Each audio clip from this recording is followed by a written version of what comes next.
Hola, muy buenas tardes, ¿será? ¿Tardes, noche?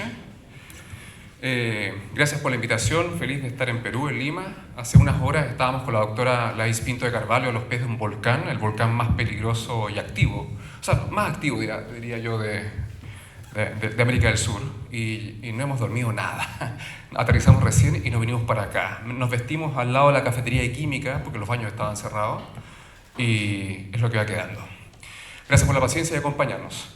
La verdad es que dice tsunami, pero evidentemente la reflexión trasciende a esta permanente naturalización y fisicalización de los procesos vinculados con el riesgo de desastre y su gestión, ciertamente la parte política de aterrizar, ciertamente cómo podemos convivir, ciertamente con procesos de la naturaleza que evidentemente el desastre nos enrostra, que no comprendemos y que creemos manejar desde la ciencia, la tecnología, el conocimiento. Y con todo lo que sabemos, evidentemente, los desastres siguen aumentando, siendo explícito, ciertamente, de que no tenemos idea del escenario que vendrá. Voy lento. La siguiente. ¿Cómo imaginamos el futuro? La figura es la típica figurita que aparece en la religión Testigos de Jehová, respeto, cariño. Podría ser también una imagen de otra religión, no sé, la católica, o no sé, protestante, etc. ¿Cómo imaginamos el futuro? ¿Cómo es el futuro? ¿Cómo proyectamos el futuro de Lima, Bogotá, Bucaramanga, Maullín, São Paulo, Tacna, Arica, donde yo nací? Sí, soy ariqueño, medio peruano, medio ariqueño. Mi abuela era de Tarapoto, mi bisabuela. ¿Quién está pensando en el futuro? ¿Cómo va a ser Lima cuando rompa el segmento, el gap que tienen acá, y se repite un escenario como de 1746, ¿cierto? 278 años que nos deben hacer reflexionar, evidentemente, ante un proceso donde ese deslizamiento se está acumulando y se está deformando y que en cualquier minuto se va a liberar y va a impactar esta ciudad. Y no solamente esta ciudad, estamos hablando de, ¿cuánto? ¿12 millones y medio de habitantes? ¿Cuántos hay en la zona metropolitana del Perú? ¿10? Metámoslos a todos. ¿Cuánto? Porque acá está todo, ¿cierto? Acá están los servidores, acá está la fibra óptica, acá está la universidad, aquí está el 100% probablemente de la decisión política de este país. O sea, no estamos hablando de cualquier escenario. Estamos hablando de no es el terremoto de Ica del 2007, ¿cierto? No es el terremoto y tsunami del 23 de junio del 2001 en Camaná. Estamos hablando de un evento que puede marcar una diferencia sustantiva en este país. ¿Quién está pensando en lo que vendrá? ¿Esta estructura cumple con estándares de diseño sismo-resistente capaces de tolerar, de convivir con aceleraciones del suelo de un evento probablemente que alcance sobre 8, sobre 9? ¿Estamos pensando en cómo convivir con el escenario que vendrá? ¿Quién está pensando en el futuro? ¿El futuro apunta a pensar que sabemos lo que vendrá? ¿Realmente las comunidades expuestas a este peligro latente comprenden qué significa un evento cercano o superior a 9 en magnitud de momento sísmico? Un evento que, recuerde, las placas tectónicas acá, nazca con Sudamérica, una ruptura, avanza a una velocidad de 3 km por segundo, estamos hablando de que un terremoto va a durar por lo menos 4 o 5 minutos. ¿Se imaginan 5 minutos? Probablemente cada uno de ustedes aquí fue concebido en menos de 5 minutos. 5 minutos es too much, es huge, es grande. Y imagínense todo el adobe que está por ahí, todo ese ladrillo huérfano, esperando ese terremoto que vendrá. Se está incubando. El tiempo de paz que vivimos hoy día es un anticipo de algo que viene. La paz en el tema sísmico, evidentemente, hay que mirarla con mucha atención, porque la relación es inversa. Entre más paz, más energía se acumula. Entre más tranquilidad, más grande será el evento que vendrá. No sabemos con propiedad cómo va a ser, evidentemente, porque la sismología es compleja. Si supiéramos, te podríamos decir, mañana va a haber un terremoto a tal magnitud, a tal profundidad, etc. Pero eso no tenemos idea. Con toda la ciencia que tenemos, no tenemos idea.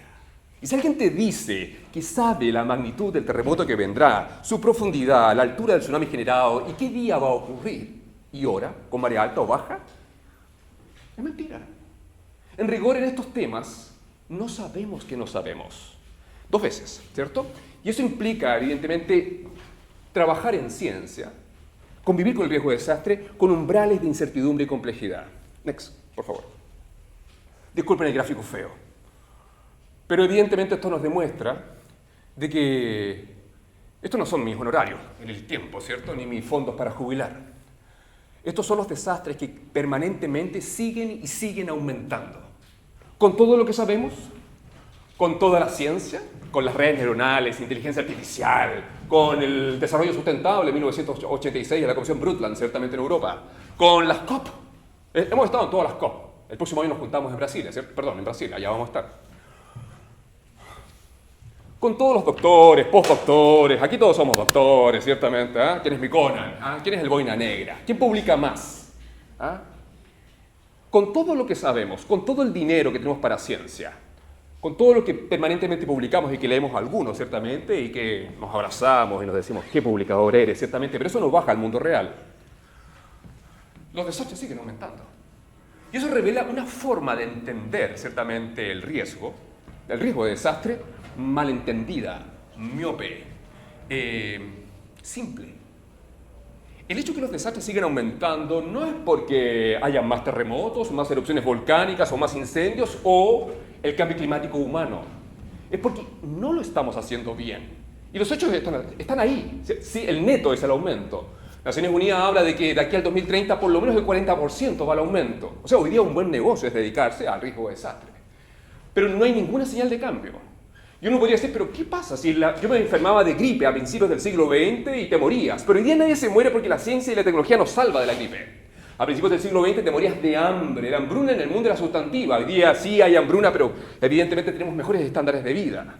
A principios del siglo XX las guerras no empezaban, pero habían guerras por todas partes. Todos pensábamos que íbamos a ser invadidos y hoy día sí tenemos guerras y podemos hablar de eso después, pero en la práctica claramente la calidad de vida, el desarrollo humano y el avance de la sociedad nos revela mejores condiciones. Los desastres es todo lo contrario. Se conecta con la gran aceleración, se conecta con el disparo del dióxido de carbono, el uso de fertilizantes, la población urbana y todo lo que ustedes saben cómo a partir de mediados del siglo XX se dispara en el mundo. Y evidentemente la Tierra es pequeñita, ¿cierto? Son 6.371 kilómetros de radio, 12.000 kilómetros de diámetro, ya no va más. El hecho de que siguen aumentando los desastres nos revela que hay otras cosas que no estamos atendiendo. Y de alguna forma se conecta con lo que presentaba la doctora Laís Pinto de Carvalho. Esta forma simple de pensar que los estamos haciendo increíble. Esta forma simple y básica de pensar que la ciencia y la tecnología tiene respuesta para todo, porque no la tiene, porque si la tuviera, evidentemente esto no estaría pasando. ¿Cómo puede ser que siga muriendo tanta gente? ¿Cómo puede ser que no paremos el dióxido de carbono? ¿Cómo puede ser que yo tenga que venir de Santiago de Chile a hablarle a ustedes y ni les digo la huella de dióxido de carbono que me chanté para llegar acá en un avión, por estar presente y no hacer una videoconferencia y no entender que eso es importante también? Porque tengo culpa, evidentemente. Porque, como bien decía el especialista de Colombia, cada acción tiene consecuencias. Y yo lo pienso y digo, ¿cómo compenso cuando llegue a mi país este viaje que me pegué relámpago a Lima para compartir y conocer y compartir con ustedes? Y evidentemente todas y todos tenemos que hacer esa reflexión permanentemente ante cada decisión que hacemos, tomamos, etc. Por favor. Perdón el mapa simple, pero estamos en zona roja, ¿cierto? Y zona roja significa algo. Lo rojo es peligroso. Lo rojo implica peligro, ciertamente, y eso implica que somos sociedades que estamos expuestas a una de las amenazas más importantes del mundo, que es la amenaza sísmica, ¿cierto? Y ello implica que permanentemente se nos mueve lo más sagrado, el suelo. Güey, dirían mis amigos de México, se nos mueve el suelo. Y eso tiene consecuencias. Ustedes, obviamente, Chile, Perú y todos los países del Anillo de Fuego permanentemente son sometidos a esfuerzos sustantivos producto de grandes procesos tectónicos endógenos súbitos, ¿cierto? Que son los más peligrosos, sobre todo en ambientes concentrados urbanos donde el riesgo intensivo es más grande, porque acá hay mucha desigualdad y precariedad, y en la zona urbana es donde el daño es gigante. Lo rojo implica que tenemos aprendizaje, ¿cierto? En Chile tenemos una norma de diseño sismo resistente increíble. Después del terremoto del 6 de febrero de 2023 en Turquía, recuerden, 6 de febrero de 2023 en Turquía, un terremoto 7.6, 7.8 cobra la vida de más de 60.000 personas y más de 5.000 edificios relativamente recientes al suelo. Me llamaban de Turquía y nos preguntaban, ¿cómo puede ser que un país latinoamericano al sur de México, pobre y pequeño, los terremotos sobre 8 no maten gente? ¿Cómo puede ser que un país como el de ustedes, con un modelo de desarrollo económico neoliberal que generalmente se caga a la gente, tengan normas y políticas que cuidan a la población. Y los especialistas de Turquía, que hablan un idioma distinto al nuestro, pero tienen un índice de desarrollo humano similar, se lo cuestionaban. Y les tuve que decir que el terremoto es tan recurrente en Chile, desde mucho antes del modelo neoliberal establecido en Chile durante la dictadura de Pinochet, que hemos ido aprendiendo. Y ha sido lento, desde 1928 con el terremoto en Putú, luego en 1939 el terremoto en Chillán, normas, aprendizajes, estándares, diseño, ética, fiscalización. Las comunidades en Chile, las personas creen, yo vivo en una casa y no creo que se vaya a caer. Mucha gente vive en edificios y confía plenamente en la estructura. Nadie duda de que el terremoto te vaya a hacer daño, porque el terremoto no te va a matar en Chile. Lo que te mata en Chile es la estructura mal mantenida, descuidada, no fiscalizada. Pero en general los terremotos en Chile no matan a nadie. El terremoto, el último que tuvimos, el 8.4, junta agua. 8.4, con un tsunami que medimos 13 metros al sur de Punta Lengua de Vaca, la doctora Pinto Carvalho estaba ahí también, murieron 6 personas. 8.4. El terremoto 8.2 que tuvimos en Pisagua, Iquique, con un tsunami que, pequeño, sí, podría haber sido más grande, 5.3 metros en la quebrada de Camarones, fue lo más grande que medimos. Trabajamos hasta el puerto de Hilo, acá en Perú. Nos ayudó también acá Senapred, ¿se llama? Sí, increíble, un aplauso para ellos después. Medimos como 1 o 2 metros en las costas de Tacna, etc. El tsunami fue pequeño, pero no murieron 6 personas, pero por colapso de estructuras mal cuidadas, descuidadas, etc. En rigor, en Chile, los terremotos no matan a nadie. O sea, se puede hacer. Si pensamos en una gobernanza del riesgo de desastre donde nos podemos sentir orgullosos en el país que habitamos, ese es lo sísmico. Sin embargo, no tengo otro ejemplo para compartir con ustedes. Todos los otros peligros de la naturaleza en nuestro país, o sean socionaturales, ni hablar de los tecnológicos, están huérfanos, absolutamente huérfanos. Tenemos norma, la NSH 433, que es la sísmica, ciertamente, perfecto. Tenemos la NSH 3363, norma chilena para construir el estándar, la fórmula del cálculo, ciertamente, que nadie la aplica en la de tsunamis. Pero todo lo otro, marejadas, volcanes, incendios, inundaciones, tornados, trombas marinas, lo que quieran, mega sequía, eventos peligrosos, lentos, rápidos, etc., huérfanos. Nada, no tenemos nada. Y el foco, evidentemente, está concentrado en esos casos solamente en lo que más sabemos hacer. Limpiar la leche derramada. Gestionar la emergencia. Manoseada y confundida permanentemente como gestión del riesgo. Somos expertos en limpiar leche derramada. Vamos rápidamente, ayudamos, sacamos los escombros, damos una solución material, ciertamente que ya quedó claro que no es toda la solución, obviamente, después de un desastre. Y luego caemos en el círculo vicioso de esa repetición donde los desastres se repiten y se repiten. La siguiente, por favor. El tiempo es importante. Esta es una figura de kindergarten, o ¿cómo se dice? Acá en los nidos. Nidos, ¿cierto? Donde les enseñan en Japón que viven evidentemente en una isla, ¿cierto? Allá interactúa placa norteamericana con la pacífica y los terremotos son pan de todos los días.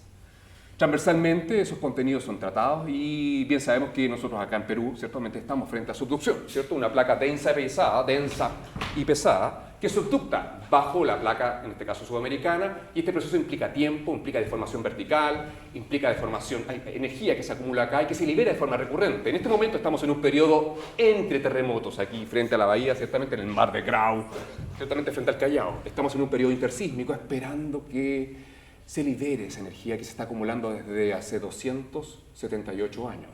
¿Cuál es la tasa de convergencia acá al frente? ¿Cuántos centímetros se mueven las placas? Multiplíquenlo por 278 y van a saber el deslizamiento acumulado. Y probablemente ese deslizamiento acumulado nos da fácilmente un evento de 8 o cercano a 9, sin ningún problema, no hay que ser científico de la NASA para eso. El tiempo es un evento clave en esto, ¿cierto? Tenemos placas que interactúan, bordes convergentes, y este proceso en el espacio y en el tiempo implica deformación de la corteza, se nos está probablemente levantando alguna parte acá, probablemente las mediciones geodésicas que están haciendo acá en la zona nos muestran cómo se nos está levantando la zona central del Perú, y probablemente tenemos una subsidencia intersísmica en la costa, y en cualquier minuto va a venir lo que siempre ha ocurrido, ¿cierto? Ese rebote, ese deslizamiento que probablemente va a ir acompañado de un movimiento sustantivo y un tsunami que va a barrer con toda la costa. Como pasó el 23 de junio del 2001 en Camaná, como pasó en Ica el 2007, claro que acá le cambiaron el nombre, le pusieron el maretazo. Claro. Nos gusta inventar palabras, ¿cierto? Sí. Los españoles hacen lo mismo, no les gusta el remote sensing, le llaman teledetección. La siguiente. Venía aterrizando en Lima y dije, pucha, qué lástima haber llegado hoy día, 2 días después, 2 malditos días después de la conmemoración, que probablemente me la perdí, ciertamente. Me imagino que ustedes ya arrojaron, ciertamente el día 28, el lunes, una ofrenda floral en la bahía, y quizás prendieron velas o una reflexión crítica, ciertamente, de lo que significó en esta zona el gran terremoto y tsunami de 1746. Y luego me cuentan los detalles, porque evidentemente cosas como estas no se pueden dejar pasar, ¿cierto? Me imaginaba yo los titulares de la prensa y probablemente los reportajes en televisión. Probablemente ustedes como peruanos y estudiantes o habitantes de este territorio lo reflexionaron también. ¿Qué significaría para mi territorio experimentar ese evento que marcó un antes y un después aquí, donde yo habito, donde vivo, donde me desenvuelvo, etcétera? Luego me cuentan los detalles. La siguiente. Este señor blanco, español, fue un personaje muy importante, ¿cierto? Tiene un nombre, me pasan cosas con los hispano-europeos, pero lo importante, más allá de su rol, es que este señor estaba acá, ¿cierto? Don José Antonio Manso de Velasco. Y lo interesante de su rol en el terremoto de 1746 en la zona central del Perú es que participó activamente en la reconstrucción. ¿Lo recuerdan, cierto? Pero particularmente que lo haya nombrado el rey conde de Superunda, ya la rompe, ¿cierto? Porque es un tema no conversado y conocido, ¿cierto? El Superunda, el Superolas, el que construye más arriba del maremoto, el que construye más arriba de las olas. Y evidentemente, claramente la apuesta en ese momento, en 1746, estamos hablando de que todavía no estaba comenzando a dar luces la ilustración, un pensamiento más crítico evidentemente, y sacar a Dios ciertamente del centro del universo, se podían hacer cosas increíbles. Pero algo pasó. Se fue de alguna forma diluyendo ese aprendizaje. Todos bien sabemos los altos niveles de exposición que tiene la zona central del Perú ante la amenaza sísmica y no hablar de tsunamis. Pocos años después, 1746, 1755, creo que 9 años después, rompe un segmento en Portugal. My gosh. 1 de noviembre, este viernes, lo vamos a conmemorar como corresponde, ¿cierto? Su buen pisco sour, unos tiraditos, evidentemente hay que reflexionarlo. El evento del 1 de noviembre de 1755 fue icónico, porque lo que hizo ese evento fue destruir una ciudad europea rica, con edificios de 3, 4, 5 pisos en 1755, con riqueza, con carruajes, caballos, etc. Y lo que hizo este terremoto y tsunami que barrió por la parte de, incluso llegó hasta Centroamérica, el tsunami principalmente, es que hizo reflexionar a los pensadores de la época sobre cómo podía ser que Dios, el centro del universo, fuera tan malo. ¿Cómo puede ser que Dios quiere que pasen estas cosas? Y pensadores como Kant y otros más franceses, etc., y probablemente ustedes ya lo han leído, lo han revisado todo ello, ciertamente, se cuestionan y dicen, esto no puede ser obra de Dios. No puede ser que los desastres, la mortandad, los edificios que colapsaron esa vez en Lisboa y toda la península ibérica, sea un mandato divino. Porque en esa época evidentemente no existía el Senapred, ¿cierto?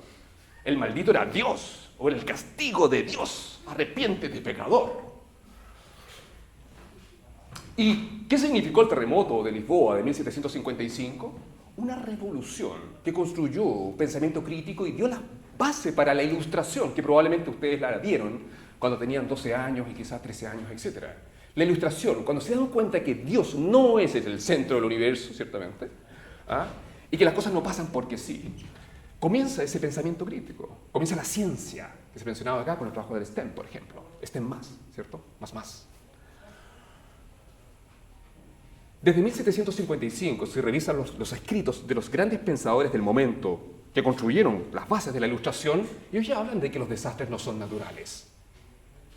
Y es particular porque han pasado siglos de ello y todavía muchos siguen manoseando el concepto de riesgo natural o de desastre natural, naturalizando y fisicalizando la problemática y no viendo que es un constructo social. La siguiente, por favor. La era preinstrumental, Japón, ya que hago el pase con los tsunamis, ¿cierto? Japón es líder, ¿cierto? Japón es un Es una sociedad que tiene una ventaja comparativa en el tema, particularmente de terremotos y tsunamis, porque tiene una historia mucho más extensa que la nuestra. Ellos desde el año 600 hablan de terremotos con tsunamis, describen el impacto siempre y cuando no estuvieran en guerra, pero las descripciones detalladas que tienen son increíbles. Incluso tienen mariógrafos siglos antes que nosotros, registros de las alturas de ola que han llegado de campo lejano, etcétera, etcétera, etcétera. Una de las hipótesis que tenían en esa época para la producción de terremotos era de que la isla de Honshu, principalmente la más grande y Hokkaido, están sobre un gran pez. Y todos le pegan charchazos, no sé cómo se dice acá, todos le pegan al pez para que se quede tranquilo. Porque si el maldito se mueve, tenemos un terremoto.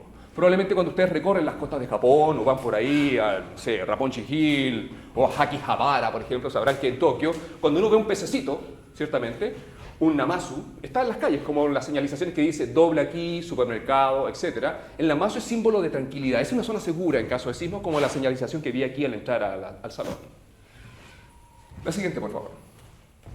Japón sabe de tsunamis, ¿cierto? Japón, y el concepto en japonés, no vamos a leernos la suerte entre gitanos, y particularmente la gran ola en la bahía de Kanagawa es un ícono que utiliza la tsunaminología global para abordar estos temas. Esa ola no es un tsunami, es una onda N, es una onda de viento, pero la tsunaminología global la tomó y la aceptó como un ícono de los tsunamis. Lo que quería hacer Katsushika Okusai, el artista, ciertamente era dibujar una vista distinta del monte Fuji, un estratovolcán que está al fondo y que es lo más importante de su obra. Japón sabe de tsunamis, siempre ha escrito sobre tsunamis y fue el primer país del mundo, la primera cultura en el mundo que creó el concepto, y es por eso que hoy día nadie habla de maremoto o de seismic sea wave. Usamos el término japonés porque fueron los primeros. Y nos pusimos de acuerdo, yo no había nacido, pero en los 60 se acordó científicamente que el concepto, el término tsunami, era el necesario para, de alguna forma, reflejar este evento, sea cual sea el idioma, porque es un evento de gran escala. Necesitábamos un concepto que todos entendieron. Si estamos en la costa y gritamos maremoto, van a correr todos los que hablan español, pero probablemente los turistas que no saben de español no van a entender que se trata de maremoto, ¿cierto? Tsunami lo entienden todo. Ustedes griten el tsunami, sea japonés, sea de Pakistán, sea de donde sea, el tsunami lo entendemos, porque el tsunami es un proceso complejo y de gran escala. Va rápidamente con la costa peruana, se propaga a Galápagos, pega en Rapa Nui, se va a Hawái, pega en Japón, etc. Es gigante. La siguiente.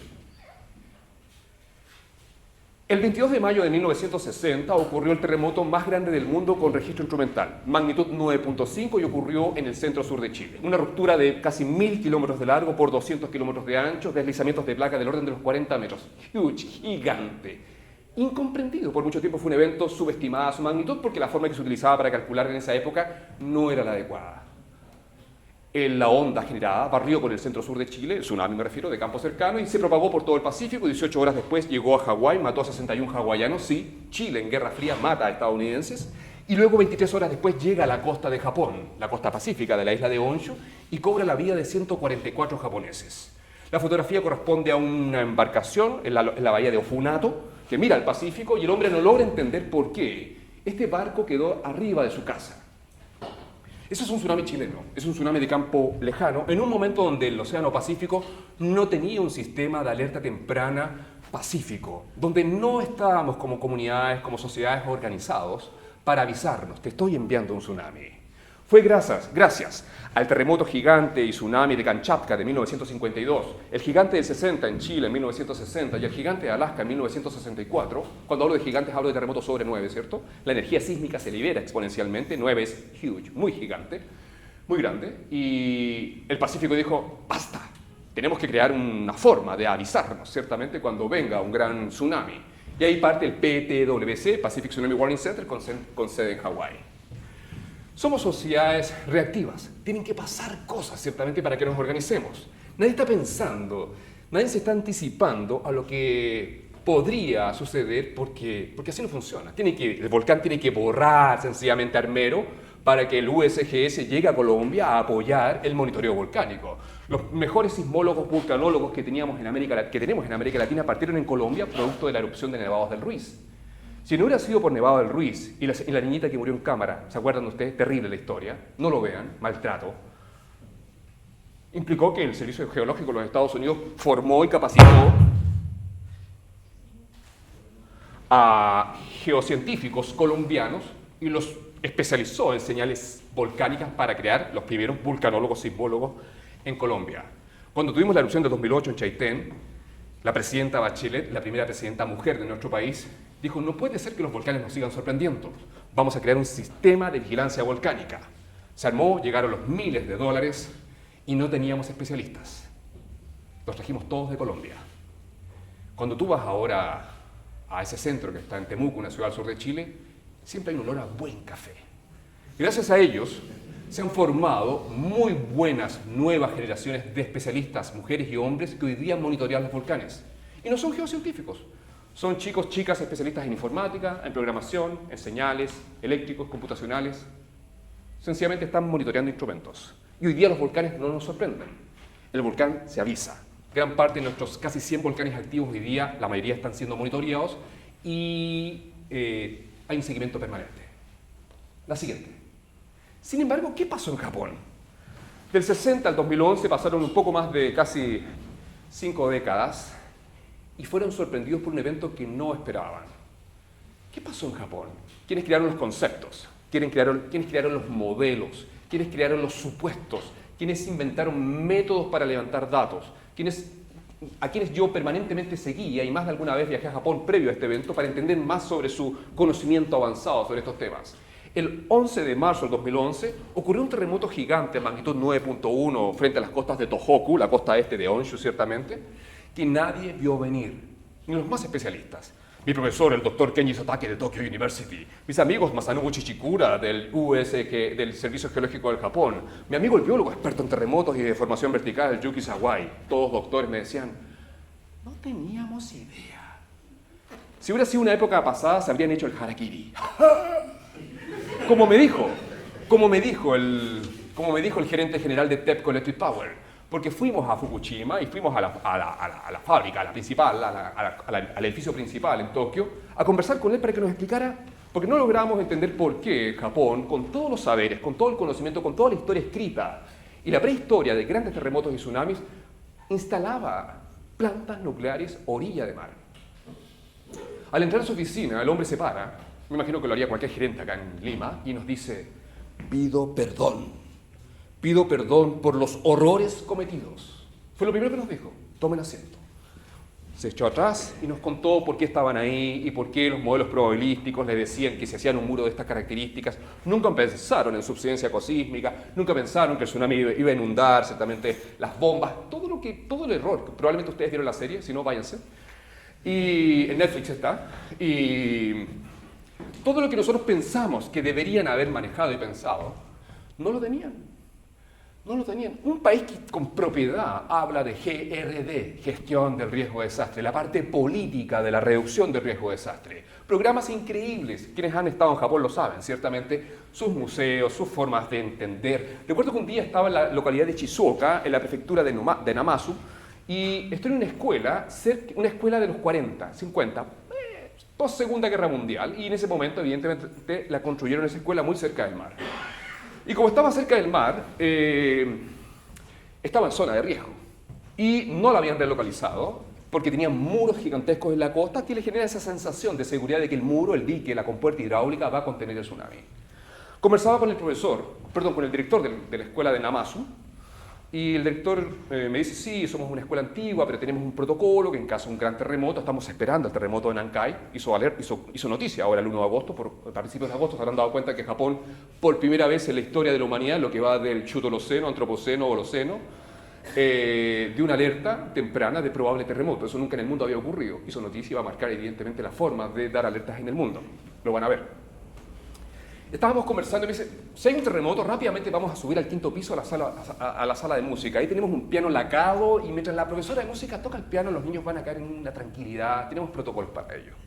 Estábamos en eso y unos niños pequeños alrededor de nosotros estaban cantando una canción. Mi japonés es malo.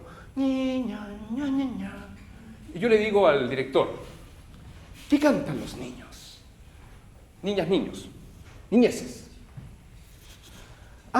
Están cantando la ronda del terremoto de Tokai. Y yo le digo: ¿what? Pero si no ha ocurrido el terremoto de Tokai. Y me mira así como extrañadamente. ¿Dónde están los niños, las niñeces aquí cantando la ronda del terremoto que vendrá? ¿Quién está enseñando sobre el futuro, de lo que va a suceder? Donde yo vivo, mis niños, las niñezas tampoco están cantando cuando se active la falla de San Ramón en Santiago, o cuando explote o ocurra la siguiente erupción. Generalmente les damos la espalda. General es el modelo, sencillamente lo que hace es mirar para adelante como que no existiera. Gran parte de los asentamientos humanos que han sido borrados por numerosos desastres en el último tiempo, todos han sido vueltos a ocupar. Ahí están. Una forma miope de entender el cómo entender y comprender los procesos de la naturaleza, en un contexto evidentemente del antropoceno, donde podemos hacer lo que queramos, y donde el hombre blanco sencillamente pone un enrocado, un sistema de alerta temprana, un sensor que me avisa si va a pasar algo. Y se gastan miles de millones, pero no tienen un solo peso para darle dignidad a las personas y hacer un buen plan de ordenamiento o fortalecer todas esas subjetividades que, por ejemplo, nos compartió la doctora Pinto de Carvalho en la ponencia anterior. ¿Qué aprendimos de Japón? ¿Cuáles son las lecciones aprendidas? Aprendimos que la ciencia falla. Aprendimos que las matemáticas no explican todo. Yo nunca he visto un 47 caminando por allí. No sé si ustedes, o un 2. Pero podemos hacer maravillas, sí, de acuerdo, claramente, sí, sirve, pero ojo con eso. Podemos hacer maravillas con la ciencia y la tecnología, pero eso no implica que los problemas de la sociedad hoy día estén solucionados por ello. Hay mil aristas y temas pendientes que no estamos mirando y que evidentemente nos deben hacer reflexionar que necesitamos esa mirada integrada, ciertamente, donde la ciencia social cumple un rol fundamental. Yo soy profesor hace 26 años de la UC, Chile. Soy profesor del Departamento de Geografía Física. Partí con los modelos numéricos y modelamos todo, fluidos, flujos, simulamos lo que quieran, rugosidad, lo que quieran, batimetrías, topografías, levantamientos LiDAR, geomática. Soy el jefe del programa de geomática. ¿Dónde está la cámara? Jefe, usted sabe que yo hago todas esas cosas, ¿cierto? Y tengo mil cosas, pero la verdad es que no me interesa. Hemos hecho todo, yo no sé cuántos estudios de riesgo hemos hecho, estudios de habitabilidad, asesorías a Naciones Unidas, asesorías para el PNUD, UNESCO, etc. Y eso no significa que los saberes que vamos colectando, comprendiendo, compartiendo, coproduciendo en algunas veces con las comunidades, lleguen al mundo real. Evidentemente hay una distancia fuertísima entre la academia, el confort de la academia, ese libro que leemos nosotros nomás, pero que evidentemente no va a solucionar los problemas de la comunidad que vive permanentemente expuesta al riesgo, en un modelo que permanentemente crea riesgo. Porque vivimos hablando de la reducción del riesgo de desastre, pero ¿quién está hablando de la creación del riesgo de desastre? Por una parte tenemos RRD, y todos bailamos, no sé cómo se llama acá el baile, en mi país le llaman cueca, de la RRD, reducción del riesgo de desastre. Pero el modelo, como se explicaba anteriormente, permanentemente crea riesgo de desastre, como el edificio que nos mostraba el profesor en un acantilado, que hay que ser experto de no sé qué para hacerlo. Bueno, eso se conecta con las gobernanzas débiles y el poder, ciertamente las causas de fondo que pueden construir esos territorios en riesgo. Japón hay que reflexionarlo y hay que mirarlo bien, porque nos revela que no sabemos que no sabemos. Si Japón fue sobrepasado el 2011, ¿qué queda para países como los nuestros? Que ni siquiera conmemoramos el 28 de octubre un aniversario más de un terremoto y tsunami que marcó la historia, borró Lima del mapa completamente hace 278 años atrás. La siguiente. El tsunami llegó a Chile y adivinen quién lo midió.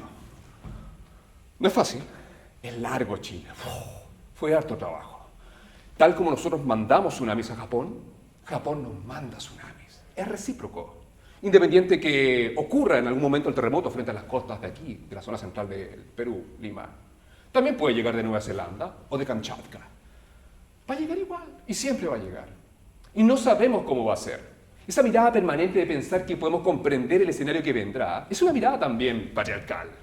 El hombre blanco, barbón, ciertamente, que puede hablar y ser escuchado sin ningún problema por ustedes, no tengo idea qué escenario va a llegar. No sé si el tsunami va a llegar con marea baja, marea alta, si va a ser grande, si los parámetros hidrodinámicos van a ser muy peligrosos para la vida humana. No sé la hora. No sé si va a llegar con mal tiempo y baja presión y por lo tanto la columna de agua más arriba. Te puedo hacer el escenario que quieras, te puedo dar un escenario a la medida para que tu proyecto funcione y hagas el mall orilla de playa.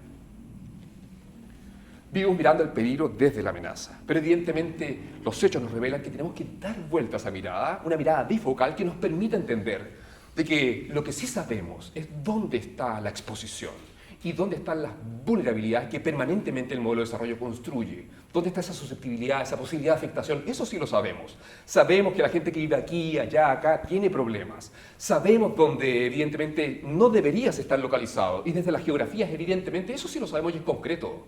No tenemos idea dónde va a ser el incendio, el tamaño y su complejidad, el terremoto, su intensidad, las aceleraciones, el tsunami, hasta dónde va a llegar. Pero vivimos pensando que eso es lo más importante. Vivimos pensando que lo más importante es el mapa de peligro para entender lo que está expuesto. Yo los invito a reflexionar y a atencionar ello, porque en la práctica, de toda la experiencia que tengo en estas materias, generalmente nunca le acertamos al escenario con anticipación. El escenario que vendrá siempre es más complejo, es pequeño, es más grande, es complejo. Next. El tsunami llegó a Chile. Aquí en Puerto Viejo medimos más de 4 metros de tsunami. Nadie lo pensó. Pero en ese momento ya existía el sistema de alerta tempranas del Pacífico, por lo tanto Japón avisó rápidamente a Hawái y avisó a todos los países del anillo de fuego, y en Chile todos corrimos a zona elevada. No hubo víctimas, no hubo daño, pero sí hubo destrucción, porque evidentemente donde hay elementos expuestos puede haber afectación. La siguiente, por favor. Y lo que pasó en Japón es historia, ¿cierto? Lo saben bien. Todo fue sobrepasado. Los muros calculados para periodos de retorno, para el tsunami conocido, para esa peligrosidad calculada, ciertamente, no resistieron un evento que nadie estaba viendo. Estaban pensando los eventos recurrentes de los últimos 2 siglos y ocurrió un evento que no ocurría hace más de 1000 años. El gran terremoto y tsunami de Johan del año 869. ¿Quién está pensando? Si con suerte estamos pensando en el terremoto de 1746. ¿Quién está pensando aquí en el terremoto del año 500? ¿Cómo fue? Si ni lo conocemos probablemente, quizás la data paleosísmica, y probablemente ustedes me pueden precisar ahí cuáles son los periodos de recurrencia o los ciclos sísmicos que caracterizan este segmento, cuál es el pasado y su prehistoria. En rigor nos preocupamos de lo que sabemos, no de lo que no sabemos. Fíjense esa ola, fíjense esa inundación, oscura, turbia, turbulenta, cargada de sedimentos. La siguiente. Esta fotografía la tomé en Camaná, Arequipa. Probablemente ustedes no habían nacido. El año 2001. Pasamos de Chile hacia Tacna y nos quitaron las herramientas porque no podíamos pasar con un auto arrendado, había todo un tema, no sabíamos. Así que nos conseguimos una palita de jardín por ahí, que compramos por acá, y llegamos a Camaná, Arequipa. 23 de junio del 2001, un terremoto no menor, 8.4, con un tsunami que alcanzó alturas de 8 o 7 metros, la altura de los postes del alumbrado público. Ustedes bien saben que si van hoy día a Camaná, van a ver que gran parte del uso del suelo en la costa está como que nada hubiera pasado. Rápidamente esa memoria pasó, se olvidó, probablemente Nika también queda un poco de eso. Fíjense, quizás, director, ¿me puedes bajar un poquito la luz? Solamente para que se vea el contraste. Gracias. Somos un equipo. Sí, es para aprovechar el potencial lumínico. Después le vamos a dar un aplauso, evidentemente, a quien diseñó la iluminación y dónde puso el proyector en este salón, pero ese es un detalle, ¿cierto? Para eso tenemos a los STEM que nos pueden colaborar en ello. Esta capa, fíjense que acá tenemos cultivada en cebolla. Está la cebolla, para allá está el Valle de Arequipa, para acá está el océano, y tenemos la capa de arena depositada por el tsunami de Camaná. Está estratificada, la siguiente, por favor. Está estratificada, está el contacto, se trata de un suelo arenoso. Gracias, grande profesor, ya me voy. Te voy a abrir la luz de nuevo, así que quédate por ahí nomás. Y fíjense las capas, tenemos capas. Está estratificado el depósito como una torta de 1000 hojas. La ola que entra, la ola que sale. Arenas finas, ola débil. Arena gruesa, ola intensa. Arena con arcillas, backwatch, retirada. Inunda, levanta las arcillas, los finos, me los trae. Solamente entendiendo la capa de arena, entendemos número de ola, fuerza, podemos inferir altura, 1000 parámetros. 2001 fue clave para mí, porque en la práctica, el 2001, yo vivía pensando en riesgo, estudiábamos, modelábamos, un poquito de geomática, sistemas de información geográfica, el mapita feo ese. Pero esto me hizo explotar la cabeza porque me permitió entender y comprender las señales de la naturaleza. Qué importante es comprender las señales de la naturaleza más que perder o obsesionarse en el tiempo con el slow, la pendiente o el cálculo específico en el SIG, que en la práctica no necesariamente va a solucionar los problemas de la vida de las personas. Las capas de arena hoy día nos revelan grandes inundaciones de tsunami, y si entiendo el presente, puedo entender el pasado, la historia y también la prehistoria. La siguiente, por favor. La filosofía es simple. Terremoto, deformación vertical, ¿cierto? Se acumula energía con el tiempo y en el momento del terremoto baja o sube la costa, puede ser levantamiento cosísmico o subsidencia, llega un tsunami, maremoto, que viene cargado de sedimento y lo deposita en las partes bajas. Esas capas quedan atrapadas. La siguiente, por favor. Y nosotros que somos cazadores, las buscamos. Y cuando las encontramos, sencillamente reconstruimos el escenario. Aquí, en la isla Praton Island, la isla Praton, frente a Tailandia, tenemos la capa del tsunami gigante del 2004, que nos revela ciertamente el tsunami gigantesco que mató casi 250.000 de personas, afectó 13 países y que nos hizo comprender que el tsunami es letal, no hay sobrevivientes y que es la amenaza más peligrosa del mundo. En tiempo súbito. Hay otras, evidentemente las inundaciones del monzón matan más gente que un tsunami, pero es slow, lento.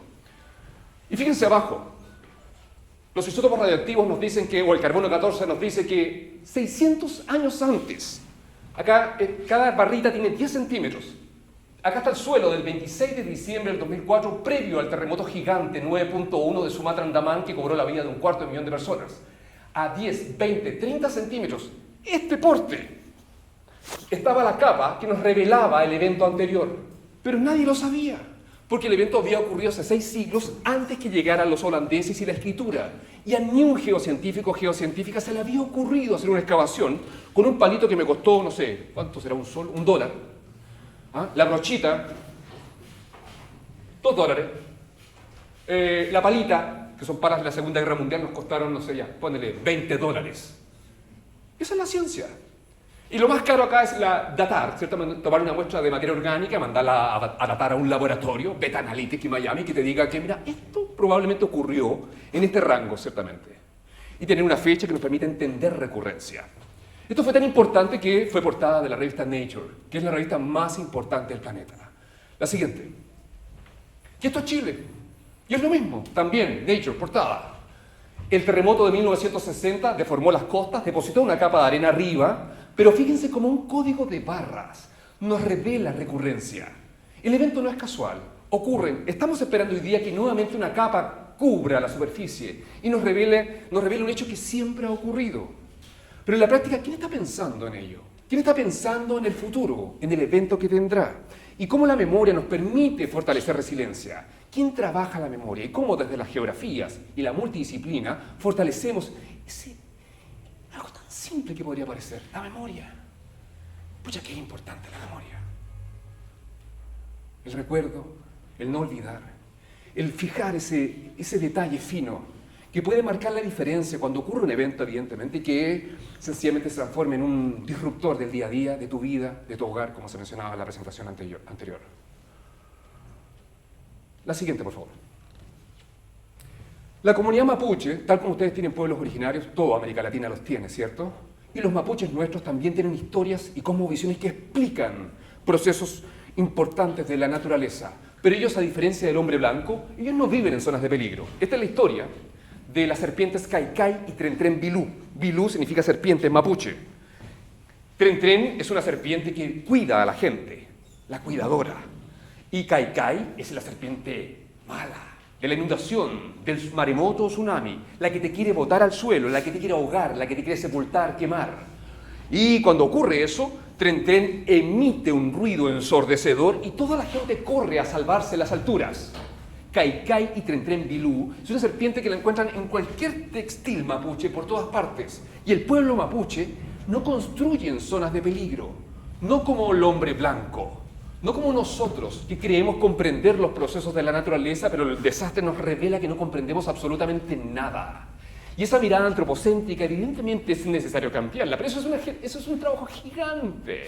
Hablaban de huaicos, hablaban de tsunami, probablemente acá en estos días de conferencia han aparecido 1000 peligros combinados, multiamenazas, etcétera, que revelan y nos enrostran que necesitamos un cambio. Y un cambio, y esto no es un eslogan político, necesitamos nuevas formas de habitar, nuevas formas de vivir, como dijo la profesora anterior, vidas vivibles. La siguiente, por favor. Estos Puerto Saavedra, zona mapuche en el centro-sur de Chile, 22 de mayo de 1960, domingo, 3:15 de la tarde. Miento, 3:25, porque ya llegó la primera ola del tsunami. Ahí. Pequeña, pero llegó. Viene entrando la segunda onda. Es un pueblo pequeño. La costa se hundió 1 metro, producto de subsidencia cosísmica. Recuerden que cuando hay terremoto se libera la deformación vertical y la costa puede hundirse o levantarse dependiendo a qué distancia me encuentro de la trinchera. Se hundió 1 metro, cambió el curso del río, pero fíjense, en 1960 no existía el Senapred. No teníamos simulacros de evacuación, ni modelaciones numéricas, ni mapas de peligro, ni nadie te llamaba al celular y te decía, corre, viene el maremoto. Pero fíjense, están todos en el cerro. Están todos en el cerro. Y la pregunta que tienen que hacerse es ¿por qué hace más de 60 años están todos en el cerro y en esta ciudad, en este pueblo, nadie murió ahogado, nadie se fue al suelo, independiente que el pueblo fue completamente pulverizado por el maremoto en esa oportunidad? Eso se conecta con saberes, con sentires, mapuche. En gran parte, el alcalde actualmente es mapuche y fue reelegido mapuche. Son mapuches. ¿Dónde están los saberes de los pueblos originarios? ¿Dónde está ese conocimiento? Esta historia que les conté de Caicay y Tentren Bilú y su cosmovisión, yo la conocí viejo. Nunca la conocí en la escuela. Nunca me la enseñaron cuando estaba en el nido. Nunca la canté. Nunca la personifiqué. Nunca me apropié. Y probablemente si hubiera sido antes en mi vida, mi comprensión y mi valoración del pueblo mapuche habría sido tempranamente más positiva de la que tengo hoy día. Qué importante es entender cómo ellos son parte de los procesos. Es más, el pueblo mapuche, y probablemente aquí ocurre lo mismo y en gran parte de América Latina y el mundo, no tienen una palabra naturaleza. Son parte de todo. No es como nosotros que la naturaleza es una cosa, es algo distinto a nosotros. Tenemos que tener un foco más en la naturaleza. Tenemos que comprender los procesos de la naturaleza. Pero el pueblo originario es parte de... Es su cuerpo, es una extensión, son parte. Y eso implica, evidentemente, una reflexión necesaria que, evidentemente, deberíamos tener presente. La siguiente, por favor. Perdón. Me bajan la luz porque este era el efecto especial del día. Pac. La de atrás. Fíjense. Puerto Saavedra.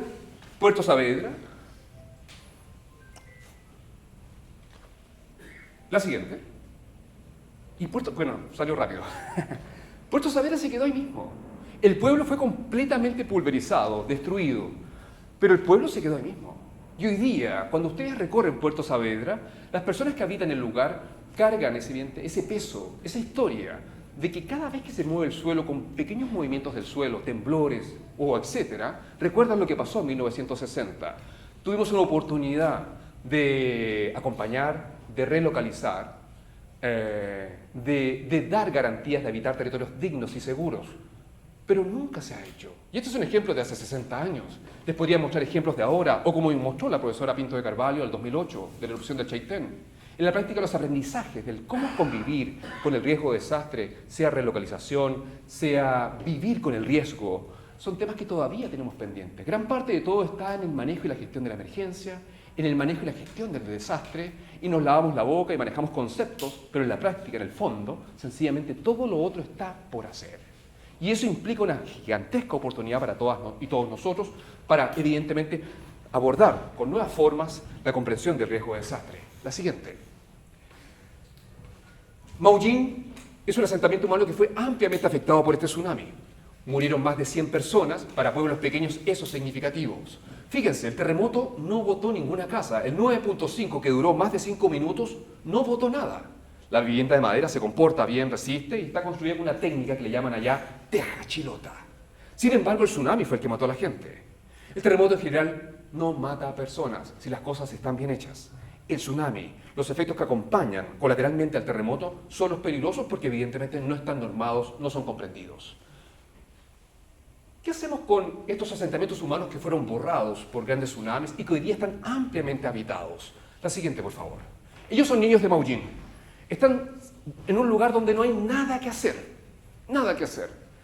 Sus abuelos, la gran mayoría de ellos, murieron ahogados por el tsunami del 60. Y los pocos que sobrevivieron fueron subiendo a árboles o flotando en algo. Hay una escuela que tiene solamente un curso y donde múltiples niños de distintas edades comparten con una profesora y que apoya diferenciadamente, dependiendo de la edad del niño, porque es una escuela rural, evidentemente, el abordaje de sus contenidos. No hay nada que hacer. Cuando ocurra el próximo terremoto y tsunami, hemos modelado numéricamente múltiples escenarios y el tiempo de arribo del tsunami y el tiempo que ellos necesitan para llegar a una zona elevada, es imposible que lo hagan.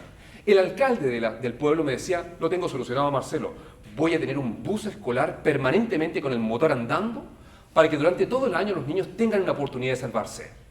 Otro alcalde me decía, vamos a construir unas torres para evacuación vertical, que nunca se hicieron evidentemente, porque no se puede financiar una obra tan cara cuando los beneficiados, ciertamente, el costo social de invertir en ese tipo de medidas sobrepasa a los beneficiados. En sociedades como las nuestras, en el caso de Chile, las obras de mitigación estructural tienen que beneficiar a muchas personas para que se materialicen. Si son muy pocos, no se hace nada. La siguiente, por favor. Chile, 2010. Pasaron 50 años, 1960, 2010, y tuvimos un terremoto 8.8, está entre los 5 más grandes de lo que va del siglo XXI. En total murieron 525 personas, 181 por tsunami, el resto por colapso estructural, principalmente de viviendas mal construidas, colapso de adobe, etc. El tsunami nos enrostró el tema huérfano, nos enrostró la mala gobernanza débil, la mala planificación urbana, la falta de normativa, la falta de comprensión del riesgo, y toda tu gestión te la regalo, porque en la práctica, un país que tiene un pasado de terremotos y tsunamis debería comprender ciertamente a lo que está expuesto, y en la práctica este evento fue un cambio, un antes y un después. La siguiente. En esa oportunidad, Chile tenía una red de monitoreo del nivel del mar, teníamos sensores en el fondo oceánico para medir el peso de la columna de agua, de modo que ese sensor de presión en el fondo oceánico a más de 4.000, 5.000 metros de profundidad detecta cuando el tsunami pasa. Recuerden que los tsunamis barren con la columna vertical completamente, son ondas de agua somera, y con boyas arriba que le avisan al satélite GOES, y GOES le avisa a Hawái, y Hawái nos avisa en Valparaíso, Chile, nos dice, tsunami generado. Ya me voy. Los hombres blancos que estaban ese día con sus barrigas ahí en el Sistema Nacional de Alerta de Maremotos chileno, marinos, navies, ¿cierto? Hombres, no apretaron el botón rojo. Este es un sticker que regalaban en la conferencia que tuvimos en la American Geophysical Union en California el diciembre del 2010, porque se hizo evidentemente una conferencia y tuvimos una sesión especial para discutir sobre el terremoto y tsunami producido en Chile y todo lo que generó. Y lo regalaban a la entrada de la sesión. Lo vi que me caía como sombrero y decía, hay dos hombres blancos ahí en la costa y dicen, mira, los datos no predicen un tsunami con absoluta certeza. Yo esperaría un ratito, yo estaría tranquilo, le dice. ¿Y eso pasó? En Chile, el 2010, el organismo que revisa recursos de nosotros, el organismo que está en las Fuerzas Armadas, ciertamente, y esa es una rareza de América Latina también que ciertos tipos de servicios de este tipo estén en las Fuerzas Armadas, no apretó el botón rojo. ¿Y no lo apretó? Y no pasó nada. Y la gente evidentemente confió. Y la presidenta en el momento, si el experto, el organismo oficial le dice que no pasa nada, le pidió a la gente que volviera ciertamente a sus hogares con tranquilidad, que el tsunami no estaba siendo generado, que era un terremoto importante. Y mucha gente murió confiando ciertamente en la mirada experta de la ciencia, la tecnología, los modelos numéricos, que esperaban la respuesta, y el día que tenían que apretar el botón rojo, porque ese SNAM, Sistema Nacional de Alerta de Maremotos en Chile, se creó en 1965 y nunca habían tenido que apretar el botón rojo. Y el día que tuvieron que apretarlo, no lo apretaron. Por lo tanto, la invitación evidentemente es a saber, a tener siempre presente que independiente de los saberes, independiente de la ciencia, los recursos, la tecnología, la memoria salva vidas. Puede ser muy distinto y es tan simple trabajarla. ¿Cómo trabajamos la memoria? ¿Cómo aprendemos lecciones de lo vivido, de los huaicos que mencionaba el compañero acá, de los terremotos que lo han afectado, de las inundaciones permanentes, etcétera? Ya no me excedo. La siguiente. Perdón. Lo que sí tenemos en Chile hoy día es que estamos llenos de señalizaciones. Por todas partes. Tú vas a la costa y dices zona de peligro, vía de evacuación, zona segura, pero siguen poniendo nidos en la península, pero siguen poniendo escuela en zona de peligro, pero siguen construyendo vivienda social en zona de peligro. El Estado permanentemente cae en esta cosmética de la tecnología. Tenemos un contrato millonario con una empresa de comunicaciones y utiliza el bit disponible para activar nuestros teléfonos y nos llega un aviso temprano. Run, Forest Run, viene el tsunami. Estoy más tranquilo. Señalizaciones, sirenas por todas partes. Miles de millones se gastan en mi país en poner sirenas para que los niños en la escuela corran cuando venga el tsunami. Pero esos millones no se gastan en relocalizar la escuela. Esos millones no se gastan en fortalecer el entramado de relaciones que tienen las comunidades para comprender cómo convivir con esa realidad. Esos millones no se gastan en planificación territorial efectiva o inteligente, que no tiene ninguna ciencia, sacar a las personas de las zonas de peligro. Es el modelo que permanentemente construye riesgo de desastre, que permanentemente nos dice que tenemos que reducir, pero permanentemente crea. Ojo con la CRD, la creación de riesgo de desastre, nos acompaña permanentemente. La siguiente. El último tsunami importante que tuvimos en Coquimbo, nadie lo vio venir. Tremendo tsunami, inundó un centro de rehabilitación, entre otras cosas, este es un detalle, un tip, un centro de rehabilitación de niños con situación de discapacidad. Teletón se llama en Chile. Nadie había pensado que Teletón estaba muy cerca del mar. Menos mal que el tsunami llegó pasado a las 8 de la noche y las personas en situación de discapacidad ya no estaban en ese establecimiento y no tuvimos víctimas. Pero sí, el establecimiento fue ampliamente inundado. Las sillas de ruedas estaban arrojadas por todas partes, las ambulancias daban vuelta, los tanques de oxígeno, etc. Un tiempo estuvo en calma. Pensé que lo iban a relocalizar. Casi celebramos. Pero hoy día, si ustedes van a Coquimbo, este se inauguró nuevamente. Es un centro de salud de adultos mayores. No aprendemos lecciones. Y ahí está el foco de la investigación. ¿Qué hacemos desde las geografías, desde la multidisciplina y cómo nos complementamos con todas y todos para entender esta forma de pensar? Esta forma donde no aprendemos que no aprendemos, donde no hay una lección aprendida, donde la memoria queda pendiente. ¿Quién hace ese trabajo? ¿Hay que dejárselo a los antropólogos? ¿A las ciencias sociales? ¿La psicología? ¿No es trabajo de nosotros? ¿Seguimos haciendo mapas de peligro nos preocupamos de entender la vulnerabilidad física, la materialidad de vivienda, la distancia a zona segura, la educación del jefe de hogar, el ingreso, para caracterizar vulnerabilidad y hacer una foto simple del riesgo? Esa metodología ya no corre, güey. No sirve. Y por lo tanto la invitación es a nuevas formas de pensar desde ustedes, que evidentemente son jóvenes, que tienen todo el power para crear formas nuevas de habitar territorios en riesgo. La siguiente, por favor. Termino ya. Y de regalo un botón. Bien saben ustedes lo que pasó en enero de 2022. Una erupción submarina que nadie vio venir. Tremenda, gigante. Una perturbación de la columna de agua, una onda de choque que cambió la presión en todos los barómetros del mundo. Nadie podía entender por qué cambiaba la presión, por qué estaban llegando tsunamis incluso a Noruega, siendo que esto ocurrió en Polinesia. Y luego el medio tsunami y luego el tsunami físico. Ustedes bien saben lo que pasó en Perú, ¿cierto? Derrames de petróleo. 2 mujeres muertas por un tsunami que venía de Tonga, güey. ¿Y quién es el responsable? Me imagino que después ustedes me pueden contar qué pasó ahí en el sistema de alerta de maremotos en Perú y dónde están los responsables, porque me imagino que los hay. Cuando ocurrió este evento, la siguiente, por favor, el Centro de Alerta de Tsunamis del Pacífico rápidamente avisó a todos los países del Pacífico que se declaraba incompetente. No podemos dar un warning, una alerta, porque nuestro modelo de alerta temprana para todos los países de la cuenca del Pacífico está pensado para el terremoto de subducción que perturba verticalmente la columna de agua y da origen a un tsunami. Pero no tenemos un sistema de alerta temprana que calcule qué ocurre cuando una erupción volcánica submarina perturba la columna de agua y eso va acompañado de una onda de choque, un medio tsunami y un tsunami físico. Y le avisó a todos los países del mundo, Chile incluido Perú, rásquense con sus propias uñas. No sé cómo se dice acá. ¿The same? ¿Cómo se dice? Perdón, no sé. Háganlo ustedes. Imagínense los encargados en Chile de barrigones grandes, hombres blancos. Ya Estados Unidos ya no nos va a decir cómo hacerlo. Tenemos que ver nosotros. Menos mal que nosotros tenemos un mareógrafo en Rapa Nui. Isla de Pascua le pusieron los chilenos, pero siempre ha sido Rapa Nui, que está a más de 4.000 kilómetros de la costa y es un sensor natural cuando viene algo de Polinesia, porque si el mareógrafo nos marca un tsunami allá, quiere decir que va a llegar a la costa chilena. Ecuador tiene Galápagos. Quizás Perú no tenía una isla al frente. Ahí ustedes me pueden contar qué pasó. Pero evidentemente ese evento nos reveló que el 2022 el mundo entero, con todo el conocimiento, con toda la ciencia, con toda la inteligencia artificial, nadie se le había ocurrido pensar que los océanos podíamos tener una erupción submarina con un tsunami que afectara a toda la cuenca. Permanentemente somos sorprendidos.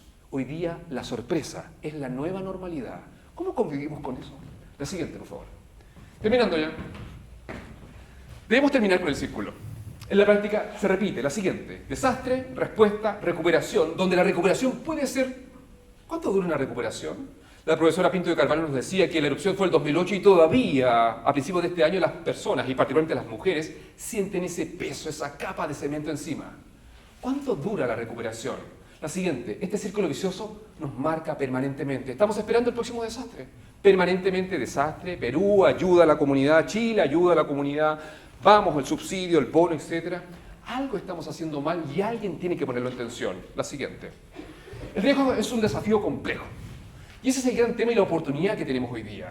Cómo desde nuestros saberes, desde nuestras preguntas, desde nuestras realidades latinoamericanas, con toda la imperfección que tiene, con las causas de fondo, con los impulsores del riesgo y la construcción de condiciones de vulnerabilidad o inseguras, permanentemente acompañan el hacer, el vivir, el devenir de nuestros asentamientos humanos. ¿Cómo podemos proponer? ¿Por qué tenemos que estar mirando cómo lo hacen los otros? ¿Por qué tenemos que seguir repitiendo lo que no ha dado resultado? No ha dado resultado. Los desastres siguen aumentando y evidentemente eso tenemos que cuestionarlo. La siguiente, por favor. Fíjense, perdón, la penúltima. El riesgo es complejo. ¿Y qué implica eso? Que necesitamos formas de pensar, necesitamos formas de abordar el riesgo de desastre que entiendan esta complejidad. Porque lo complicado no tiene ninguna ciencia. Si tienes una buena profesora, un buen profesor, te lo va a explicar con peras y manzanas y lo vas a aprender. Son escasos esos profes, sí, de acuerdo, pero los hay. Pero cuando hablamos de complejidad, estamos hablando de que los bordes son difusos. Y eso implica que el escenario que vendrá no sabemos cuál va a ser. No sabemos cómo va a ser el próximo incendio en Colombia. No sabemos dónde va a ser el siguiente Huayco y su magnitud. ¿Va a llover más, menos? ¿El Niño, Enzo, va a influir? ¿No? ¿El terremoto va a romper todo el segmento? ¿Va a romper partes? ¿3 terremotos de 8.5 o un 9.4? ¿Un tsunami gigante, un tsunami pequeño? ¿Los parámetros macrosísmicos van a explicar? No tenemos idea. Por lo tanto, una mirada desde el territorio hacia el peligro es una buena forma de abordar, creo yo, y es un desafío metodológico porque no lo hemos hecho. ¿Cómo ponemos el foco? Más que en la amenaza, más que entender el levantamiento topográfico de alta resolución espacial, la batimetría detallada que se lleva todos los recursos del proyecto, en el análisis geofísico detallado que me hace el ingeniero que me cobra no sé cuánto. Y trabajamos con la gente. Fortalecemos ese ensamblaje de realidades y situaciones donde permanentemente son sometidos a la construcción del riesgo de desastre. Podemos hacerlo. Es un gran desafío, la pregunta queda abierta. La siguiente, por favor. Termino acá, muchas gracias, quedo abierto a las preguntas y respuestas. La siguiente.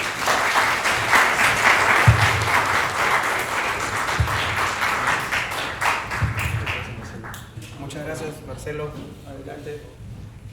¿Sí pueden pasar? Levanten la mano para preguntas, comentarios. ¿Sí? Adelante, 1, 2.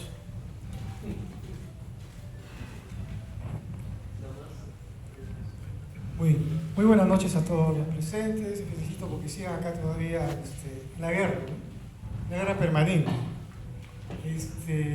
Muy agradecido, muy buenas noches. Los felicito por la exposición y a todos los ponentes igualmente. También soy geógrafo. Desde mi punto de vista, experiencia y conocimiento, nosotros vivimos en un planeta, un único planeta. En este planeta ocurre una fenomenología diversa, múltiple, compleja, en todas partes. Entonces el ser humano nunca va a estar libre, exento de cualquier de estos desastres, ¿no? Y claro, hay que tener memoria, hay que saber sacar estadísticas, pero hay que actuar. ¿Cómo actuamos? Como mencionaba acá el doctor, todo permanece igual. Acá nosotros, 28 de octubre, que se celebra la procesión del Señor en los Milagros. ¿Recuerdan? Sismo de aquí. ¿Qué hacemos? Seguimos sin actuar. Aquí hay que cambiar paradigma. Pero un paradigma local no es suficiente. Este es el global. Este paradigma implica que el manejo económico y político debe cambiar. Porque si no, vamos a seguir en lo mismo. Ahora, todas las metodologías las tenemos. Tecnologías, metodologías, profesionales, expertos, PhD, lo que sea. Pero seguimos llevándonos por un paradigma que no va. Debemos implementar otro. Debemos cambiar el chip. ¿Qué hacemos? Usted lo ha mencionado muy bien. Las culturas antiguas. Ellos son la solución. ¿Dónde estuvo emplazada la cultura inca? ¿En la costa? No. ¿Dónde estaba? Para que ellos se hayan asentado en esa zona es porque ya tenían información, habían tenido experiencia. Por eso que desarrollaron múltiples proyectos, por ejemplo, todos los canales, parte índica. ¿Cómo permanecieron tantos siglos? Solo vinieron los conquistadores y hicieron todo para más de nosotros. Entonces, la reflexión está en que todos nosotros debemos buscar pues, que este sistema debe variar. No es utópico. Utópico es seguir creyendo que vamos a seguir existiendo la humanidad con esta imposición de este sistema político y económico, ¿no? Entonces, tenemos que ver pues que pensar, actuar, estudiar y provocar un cambio. Gracias.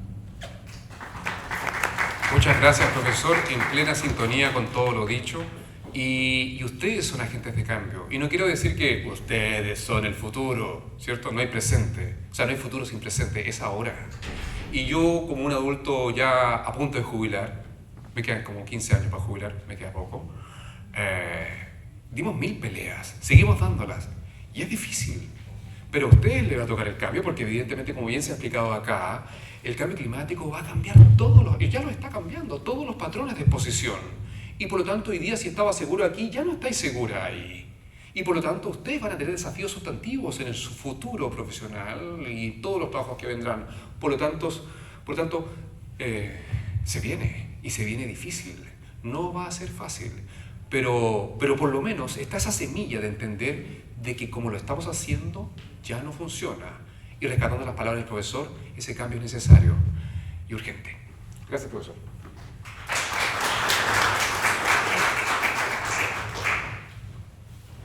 Buenas noches, Marcelo. Muchas gracias por visitarnos y sobre todo por ilustrarnos cada vez. Es muy gratificante escucharte, seguirte también en el YouTube, en la televisión chilena, donde siempre sales. Muchas gracias. Y la verdad, solamente hacer una rayita más de reflexión.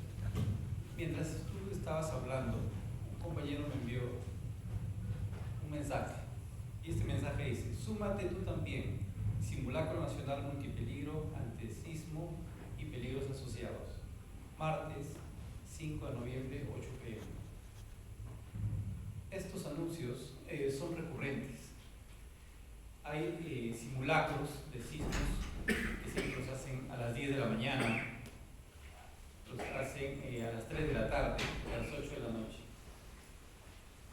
Sin embargo, partiendo desde la academia, y la sociedad en general peruana no está consciente de las cosas, de los peligros.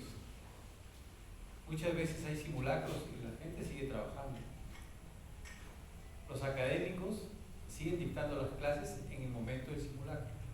Y este 5 de noviembre a las 8 de la noche, la gente va a seguir transitando en la calle como que si nada pasara. Y es que nadie tiene siquiera la idea en qué consiste el simulacro, porque el simulacro es solamente paralizar la ciudad, solo es paralizarla, y después te dicen los que trabajan en los edificios que salgan, pero interiormente nadie identificó sus zonas de refugio, nadie tiene siquiera idea que si está bajando del edificio, en qué momento lo hizo escenificando el sismo. Entonces son pequeños detalles que sirven para poder mirar cómo voy a comportarme ante un evento. Porque muchas veces el mismo evento sísmico, las mismas características del evento sísmico te están diciendo qué es lo que debes de hacer, ¿no? Si el evento es de origen cercano, si es de origen lejano. Si uno revisa un poco la historia, se da cuenta cuál ha sido el comportamiento recurrente en la localidad. Y estas características, si uno las internaliza y las socializa además, van a permitir que a partir de las viviendas, ¿no?, de los núcleos familiares, si ellos conocen qué hacer cuando un sismo ocurre a medianoche. Estoy seguro que la mayoría duerme en chorro, ¿no? Y en invierno salir con el cuerpo caliente no se van a morir por el sismo, se van a morir de neumonía. Entonces, son situaciones que uno puede analizar y que puede empezar a educar, pero desde el lugar, desde la casa. Y creo que estamos en un sitio que es la academia, que nos permite no solamente aprender acá, sino también socializarlo en nuestros hogares, en nuestras familias, en nuestros vecinos, en nuestros barrios. Solo quería aportar con eso. Muchas gracias, profesor. La verdad es que es muy interesante porque, bueno, todo el mundo sabe que este 5 de noviembre es el Día Mundial de Naciones Unidas de los Tsunamis y es por eso que lo conmemoramos. En todo el mundo el 5 de noviembre se conmemora, pero probablemente bien nadie lo sabe. Pero más allá me tomo de las palabras de que las clases van a seguir, dice el profesor. Y probablemente el compromiso y el confort de la academia también invisibiliza lo importante de esto. Y esto como académicos también nos debe hacer reflexionar sobre el cómo enseñamos y qué enseñamos. Esta forma de enseñar adelante, el hombre blanco que se para y ustedes tienen que absorber todo mi conocimiento como si fuera la verdad absoluta. Y si yo no participo del simulacro, nadie me lo va a reclamar porque soy la autoridad hegemónica que digo lo que es correcto y lo que no. Esa forma de educar evidentemente ya no funciona. Y la invitación, como dice Berhut, es a transgredir las formas de educar. Y eso implica que el compromiso de la academia debe salir del confort. El profesor tiene que pararse y salir a la calle con los estudiantes. Y yo no sé si estamos acá en zona de inundación, desconozco la altitud, ¿alguien me puede decir? Aquí, te quedas aquí. O sea, la amenaza sísmica probablemente me salgo a la zona segura, pero el tsunami no va a llegar a 50 metros, te lo he firmado.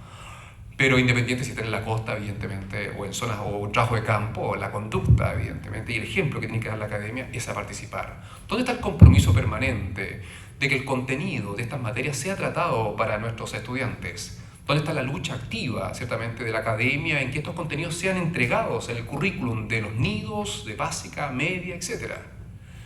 En la práctica, les cuento una anécdota. Después de 50 años en Chile, ganó democráticamente la derecha, porque evidentemente la dictadura de Pinochet no cuenta en esto. Y apenas ganó este presidente, que ya se murió, el señor Piñera, lo primero que hizo fue cambiar el currículum. La unidad de tsunamis, por ejemplo, se enseñaba transversalmente en un curso que se llamaba Comprensión del Medio Social. Niñas, niñeces, niños y niñas de 12 años lo conocían tempranamente y entendían el tsunami como un problema social, un tsunami que afecta a las costas, la vida de las personas, impacta ciudades y las vidas de ellas. Cuando él modificó el currículum dijo, no, el tsunami es un fenómeno físico, es un fenómeno STEM.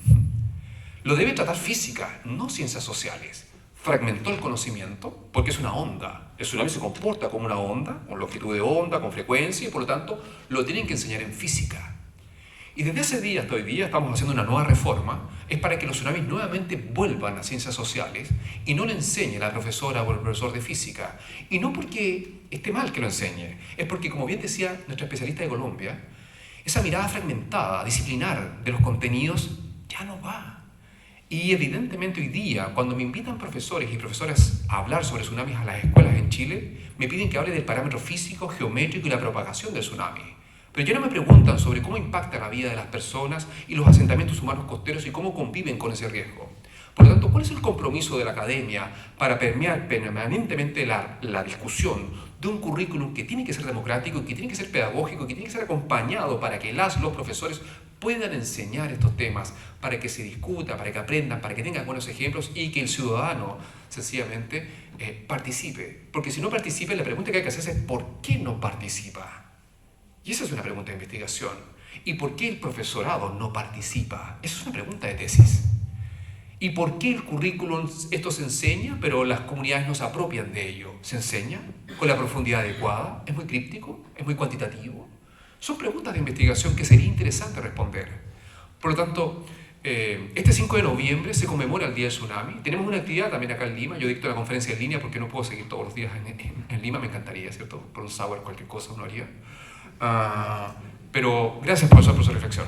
Eso.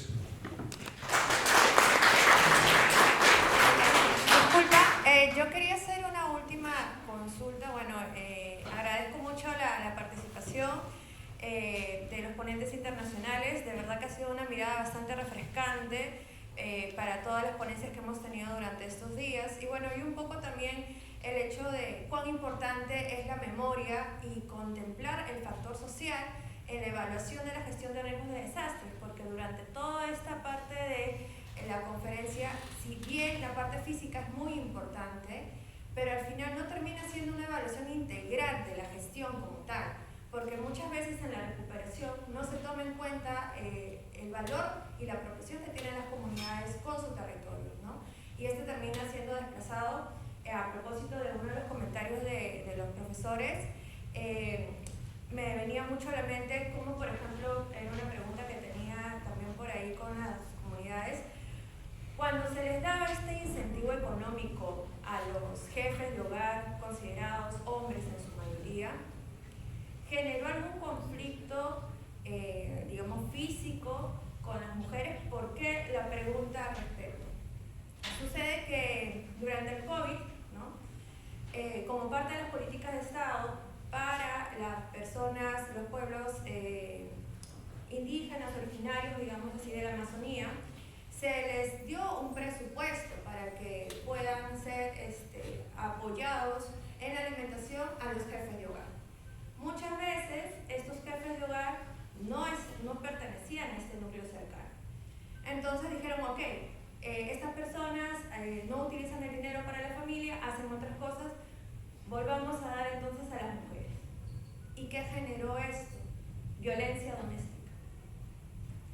Entonces, y hay muchas cosas que lamentablemente cuando hacemos gestión de riesgo, vemos la parte física, no contemplamos la parte social, muchas veces damos la espalda a esta parte de recuperación porque esa es la mirada también de nosotros somos las personas que tenemos el poder de decidir, pero no, digamos, interferimos o no somos tan susceptibles de poder identificar cuál es la dinámica territorial, las redes de apoyo que tienen mujeres, tanto hombres o la comunidad en la parte de cómo se desarrollan y el crecer. Y por eso felicito y me parece muy importante poder tener estas miradas desde otras latitudes, ¿no? Bueno, eso. Muchas gracias. Muchas gracias. Muchas gracias a todos. Profesor, si puede ponerse un ratito seguro para las fotos. Invitamos a Edwin Gabriel, a Jackie, por favor, para las palabras finales. Bueno, rápidas, solamente un adiós. ¿Ustedes? ¿Ah, sí? ¿No le voy a tomar fotos? Creo que sí. ¿Ya me tomaron? Ah, ya lo tomaron. Ok. Bueno, ya creo que estamos en la parte final. Un minuto más. Muchas gracias. Primero, un aplauso a todos que no estamos hasta este horario, ¿no? Edwin Gabriel, unas palabras finales. Jackie, bueno, algunas fotos, no sé. Sí, exacto, pero primero las palabras de Edwin y luego de Jackie y cerramos. Sí, buenas noches. Ya para cerrar, realmente hemos llegado ya casi a la parte final de esto que hasta el momento nos ha costado muchísimo, un gran esfuerzo que ya estamos, que se ha materializado en este evento y que marca la primera piedra, ¿no? La primera piedra es lo que vamos a seguir construyendo de aquí en adelante. Muchísimas gracias, Marcelo. Muchísimas gracias a todos ustedes, los ponentes nacionales, internacionales y todos los que nos han acompañado estos días. Gracias. Se invita, por favor, acá adelante los ponentes para una foto protocolar, por favor. Bueno, brevemente agradecer a cada uno de los participantes por su tiempo. Sé que nos hemos extendido tal vez un poquitito más. A los estudiantes, aprovechen estos eventos, estas oportunidades para poder aprender mucho más. Sé que en el Perú tenemos ciertos tipos de fenómenos que siempre están sucediendo, pero escalar el conocimiento a poder entender cuáles son las dinámicas. En Colombia vimos que hay un factor de la guerrilla que también influye. Entonces todo eso es muy importante en la planificación, en la gestión de riesgo, y les invito a que también sigan participando y nos sigan en redes sociales. Muchas gracias a todos por su tiempo. Finalmente, este evento va a ser anual, el próximo año se va a dar, esperemos el aporte de ustedes, esperemos que sea un evento con otros temas, también así transversales, tener a los invitados nuevamente también, y bueno, pasen buenas noches, están esperando afuera el break, y invitamos también a los expositores para una foto, pero ahí nos vemos.